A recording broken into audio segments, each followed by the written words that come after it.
बिस्मिल्लाहिर्रहमानिर्रहीम। अस्सलाम वालेकुम। अल्लाह ताला की रहमत, फजल और करम के साथ आज की वीडियो करते हैं शुरू।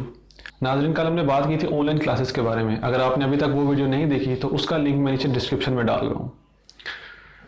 नाज़रीन, आज हम बात करेंगे ऑनलाइन एग्ज़ाम्स के बारे में कि ऑनलाइन एग्ज़ाम्स, एक तो ऑनलाइन क्लासेस स्टार्ट हो गई, वो भी नहीं ख़त्म हुई। अब क्योंकि बच्चों के सेमेस्टर एंड हो रहा है तो इन्होंने ऑनलाइन एग्ज़ाम देने का फ़ैसला कर लिया है। इस बारे में हम कुछ बातें करेंगे।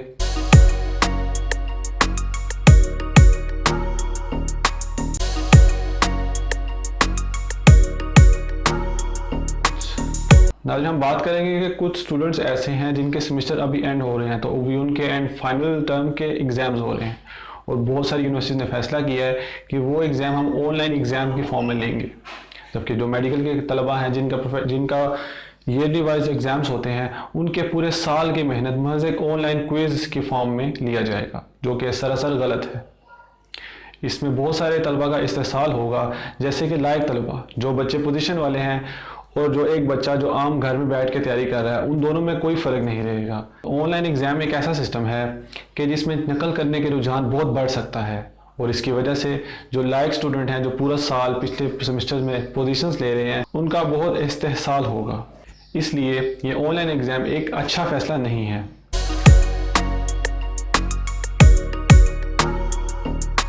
नाज़रीन, दूसरे नंबर पर हम बात करेंगे कि अगर एक बच्चा ऑनलाइन एग्ज़ाम दे रहा है और किसी वजह से उसका इंटरनेट ख़राब हो जाता है, क्योंकि हमारे मुल्क में लोड शेडिंग बहुत ज़्यादा होती है और हर घर में सहूलत नहीं है यूपीएस की, जबकि जो दूर दराज इलाके हैं वहाँ पर तो इंटरनेट की भी फैसिलिटी नहीं है।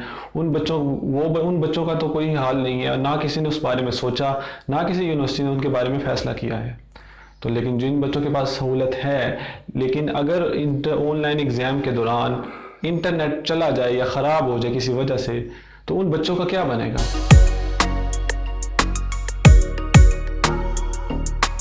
नाज़रीन, तीसरे नंबर पर हम बात करेंगे हॉस्टलाइज्ड स्टूडेंट्स के बारे में। जब हमारे मुल्क में मार्च में लॉकडाउन स्टार्ट हुआ तो हर बच्चे ने ये समझा कि ये महज 2 हफ्ते या 3 हफ्ते तक रहेगा और वो बच्चे एमरजेंसी की फॉर्म में अपने अपने घर चलेंगे और उनकी कपड़े और उनकी सारी किताबें अपने हॉस्टल में पड़ी हुई हैं। अगर ये ऑनलाइन एग्ज़ाम लिया जाता है तो वो बच्चे कैसे तैयारी करेंगे। बहुत सारे बच्चे ऐसे होते हैं कि जिनके पास इंटरनेट की फैसिलिटी नहीं है या वो ऑनलाइन नहीं पढ़ सकते बुक से और उनकी बुक सारी हॉस्टल में पड़ी हैं, तो वो बच्चे क्या करेंगे।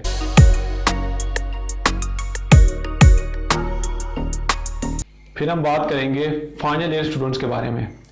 लास्ट सेमेस्टर के ऐसे स्टूडेंट्स जिन्होंने अपना पूरा सेमेस्टर थीसिस की फॉर्म में रिसर्च करने में लगा दिया और अब जब उनके एंड टर्म का टाइम आया था तो लॉकडाउन आ गया, यूनिवर्सिटीज़ बंद होंगी, उनका जो थोड़ा बहुत पेपर वर्क रह गया था या थोड़ा बहुत जो टीचर के साथ उनका लिंक था वो ऑनलाइन क्लासेस की फॉर्म में हो गया।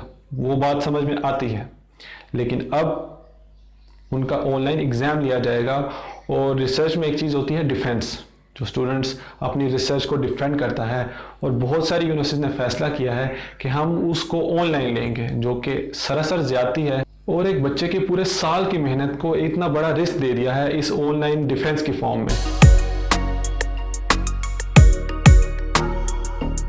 नाज़रीन, दूसरे नंबर पर हम बात करेंगे कि क्लास 1 से लेकर क्लास 12 के स्टूडेंट्स, इन सब को प्रमोट कर दिया गया।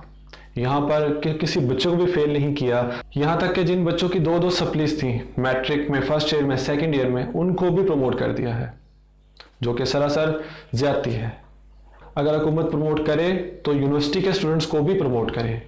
मैंने सुना कि बहुत सारे लोगों ने कहा, यूनिवर्सिटीज़ के वीसीज़ ने कहा, ख़ासतौर पर मेडिकल वालों ने, कि हम अपने बच्चों को प्रमोट नहीं कर सकते, किसी सूरत में नहीं कर सकते, क्योंकि उससे हमारा मेडिकल एजुकेशन पर एक सवालिया निशान बन जाएगा। मैं कहना चाहता हूँ कि जिस तरह एफएससी प्री मेडिकल के तलबा जिन्होंने आइंदा कुछ सालों में उन्हीं वीसीज़ के अंडर मेडिकल कॉलेजेस में पढ़ना है, अगर उन बच्चों को प्रमोट कर सकते हैं तो हम सारों को क्यों नहीं कर सकते। ये थी आज की वीडियो। अगर आपको हमारा मैसेज पसंद आया हो तो आप इस वीडियो को लाइक करें, कमेंट करें और इस हमारे चैनल को सब्सक्राइब करें।